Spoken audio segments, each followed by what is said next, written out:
Halo semuanya, kembali lagi dengan saya di channel Taniman. Pada kesempatan kali ini, saya akan membacakan audiobook yang berjudul Watana, The Mindset, karya Muhaimin Iqbal. Bab 2, 8 yang berpasangan bukan untuk kita. Tahun lalu, Badan Pangan Dunia (FAO) mengeluarkan statistiknya yang sangat menyedihkan untuk kita. Tetapi mungkin tidak ada pihak yang berwenang di negeri ini yang mendalami data tersebut, sehingga kita cuek bebek. Data tersebut adalah tentang konsumsi daging per kapita per tahun untuk dekade pertama di milenium ketiga atau tahun 2000 sampai 2009. Di mana menyedihkannya, menurut data itu, kita hanya mengkonsumsi daging 10 kg per tahun per kapita, sementara tetangga-tetangga kita seperti Timor 36,51 kg, Malaysia 48,93 kg, Brunei 63,87 kg, dan Australia 111,72 kg. Karena konsumsi daging ini terkait langsung dengan protein yang sangat penting untuk pertumbuhan dan kecerdasan kita, maka sudah seharusnya rakyat dan pemerintah negeri ini punya perhatian serius terhadap tingkat konsumsi daging tersebut. Bisa saja data tersebut keliru, tidak akurat, misleading, dan lain sebagainya. Tetapi, punyakah kita data pembanding yang lebih akurat? Bila tidak, maka sudah seharusnya kita berintrospeksi diri ramai-ramai, agar kita tidak meninggalkan generasi yang lemah di belakang kita. Asumsinya, bila data tersebut sedikit mendekati kebenaran saja, betapa memprihatinkannya kita dalam hal kemampuan untuk mengkonsumsi daging ini. Bisa saja kita beralasan karena penduduk kita yang sangat banyak, tetapi bukankah kita juga dikaruniai bumi yang subur yang sangat luas? Bahkan ada janji Allah bahwa bersamaan dengan diciptakannya diri kita, diturunkan pula 8 hewan yang berpasangan untuk kita. Dia menciptakan kamu dari diri yang satu, kemudian dia jadikan daripadanya istri, dan dia menurunkan untuk kamu 8 ekor hewan yang berpasangan dari binatang ternak. Dalam Quran surah ke-39 ayat 6. Dalam ayat lain di Quran surah ke-6 ayat 143 sampai 144, 8 ekor hewan yang berpasangan atau 4 pasang tersebut adalah 2 ekor, sepasang domba, sepasang kambing, sepasang unta, dan sepasang sapi.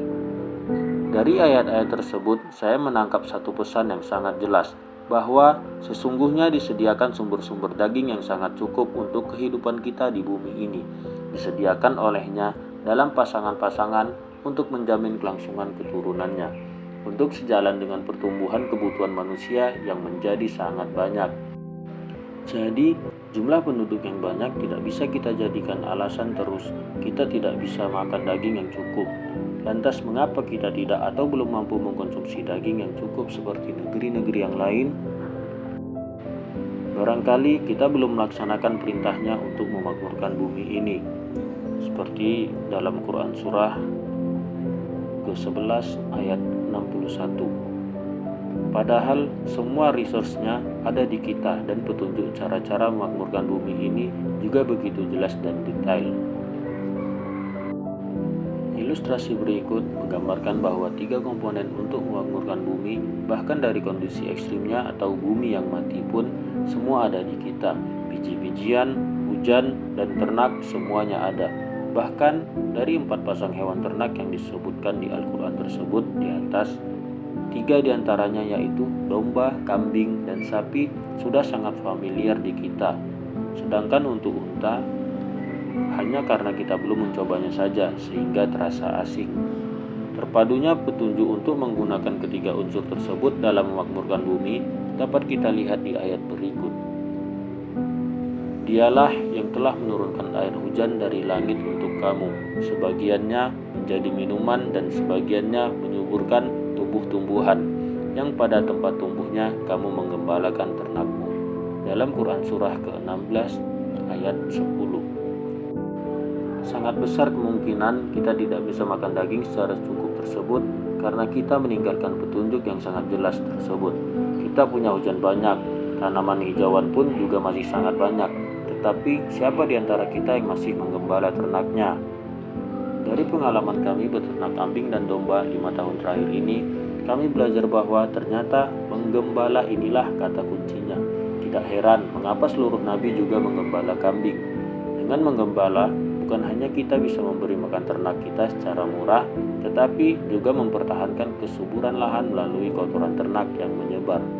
Barangkali kita beralasan, kini tidak ada lagi lahan gembalaan yang cukup, tetapi alasan ini pun sulit diterima. Lahan gembalaan bisa di antara tanaman-tanaman produktif yang ada, seperti tanah-tanah perkebunan dan kehutanan. Bila dilakukan pengaturan yang baik, malah bisa dilakukan di pinggir-pinggir jalan tol, dan bahkan juga di padang golf yang banyak di Jabodetabek ini. Dengan menggunakan hewan gembalaan, maka pengelola jalan tidak perlu repot-repot memotong rumput. Rumput sudah ada pemotongnya yang alami sekaligus menyuburkannya. Demikian pula para pengelola lapangan golf.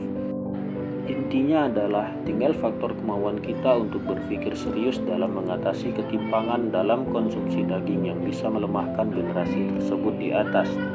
Sosialisasi konsep menggembala ini harus kembali menjadi pelajaran bagi generasi kini dan nanti. Ini sunnah para nabi. Mengapa kita tidak berusaha mengikutinya? 4 pasang hewan ternak tersebut memang diturunkan Allah untuk kita. Mengapa kita nyaris tidak kebagian?